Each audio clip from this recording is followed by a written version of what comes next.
Graveyard Shift isn't actually a scary episode. I mean, obviously, you're not 8 years old anymore. But somehow, even now, people still remember it as creepy. Not the story, really, just the vibe and the unease. Most people just remember this part. Nosferatu! The weird vampire flickering the lights. But after rewatching the episode, it became really clear this isn't the only thing that burned this traumatic memory in my young precious mind. What made this episode stick was everything leading up to it, because somehow, this goofy kids cartoon perfectly nails some of the most important horror fundamentals, stuff actual horror movies fail to pull off all the time. It starts with some really simple things, like a tone shift. The episode starts off normal. The sun is already setting, but it's not fully dark out yet. We experience the everyday chaos of the Krusty Krab. Squidward is annoyed. SpongeBob is clueless. Nothing unusual at first. This feeling of everything being normal is essential. It lulls the audience into a sense of routine and comfort, before it slowly starts to unravel. That shift is one of the most effective tools in horror. You can see it done masterfully in movies like The Shining or Hereditary, films that make you feel safe at first, then twist that safety into dread. But when a movie skips that step, you feel it. Take something like the 2018 Slenderman movie. It jumps straight into the creepy without ever establishing a baseline, which makes the tension feel forced. There's no contrast, just a whole lot of noise from the jump. What's wild about Graveyard Shift is how late the shift happens. It's not a slow build across the whole thing, it's a snap, 2/3 into the episode. 1 second, SpongeBob is laughing like usual. The music is light and happy, and everything feels like, well, SpongeBob. And then, in the very next cut, we're outside the Krusty Krab. Everything's green, foggy, and still. The goofy soundtrack is gone, replaced with the hollow, almost droning atmosphere. You even hear the sign buzzing faintly in the background. It shifts your entire sense of place. Then we cut inside, and suddenly Squidward is sitting in total darkness, quietly reading, with just a single spotlight glow shining down on him and the register. It doesn't feel like a cartoon anymore.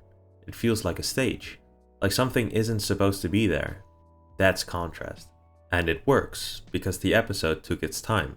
A lot of horror just skips straight to the spooky stuff, but without the baseline of normal, you don't feel the drop.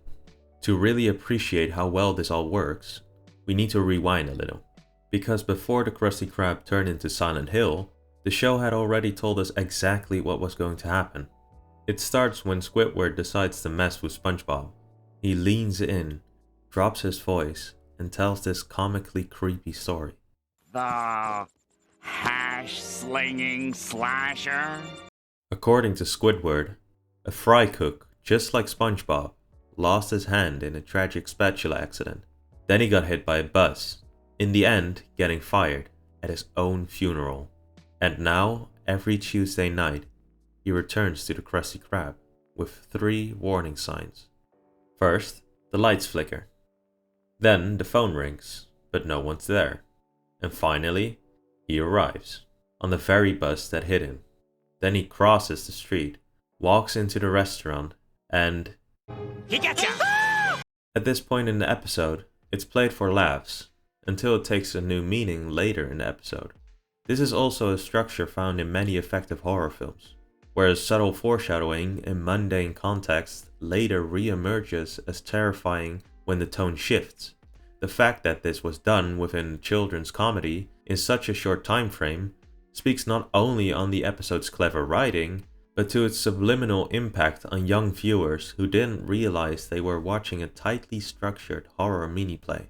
Because when we cut back to the Krusty Krab, to after the tone shift, all the groundwork is already done, and now, all that's left is execution. One by one, the signs Squidward made up in his ghost story start coming true. The lights flicker, the phone rings, no one's there. And suddenly, it's not just SpongeBob who's scared, it's both of them. That changes everything. The fake ghost story becomes a real script the episode now follows, beat for beat. It's not subtle, it's rhythmic, precise, like dominoes falling into the exact order Squidward laid out. And now, the viewer's in on it too.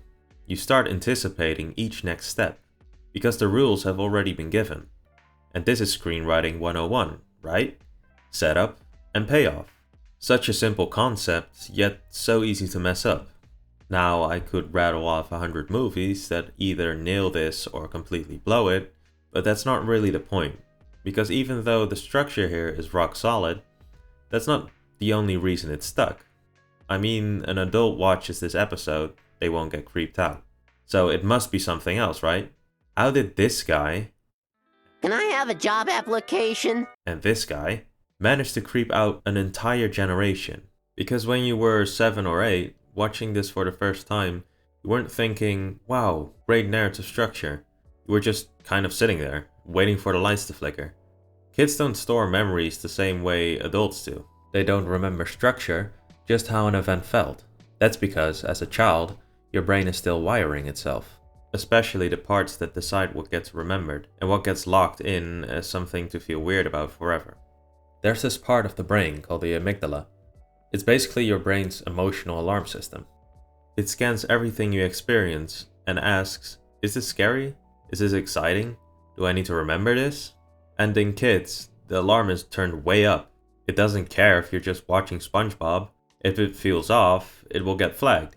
The amygdala is fully functional very early in life, and the part that helps you regulate emotions and interpret context, the part that's supposed to say, relax, it's just a joke, just simply hasn't developed enough yet. So when something weird or scary happens in a cartoon, like real suspense, sudden tonal shifts, or a creepy vampire popping in at the end, your brain doesn't always get that it's a joke. It just knows something's off, and that makes it stick. And finally, your brain's memory system. When you're little, that part's still finding its shape. So instead of remembering full stories, you often remember fragments. A blurry face, a single dream, a hallway. Not what happened, just how it made you feel. And especially if that feeling was unresolved, your brain stores it as something to watch out for. That's why you can forget the whole episode, but still have a crystal clear image of Nosferatu in your mind. Of course, this isn't some deep-seated trauma. To say this actually scarred an entire generation is clearly an over-exaggeration. It's just a weird, sticky kind of memory, one that felt intense in the moment, then got filed away without context. And let's be clear, it's safe to assume the writers weren't out to freak out an entire age group. This episode is loved. If it genuinely traumatized kids, it would have never been able to air on Nickelodeon. And this effect doesn't just happen in cartoons. These weird brain mechanics are the same reason why you might vividly remember a nightmare from when you were 6, or a random meaningless event that left you weirdly unsettled. Your brain didn't understand it, so it filed it under danger revisit later. And here's where it all ties together.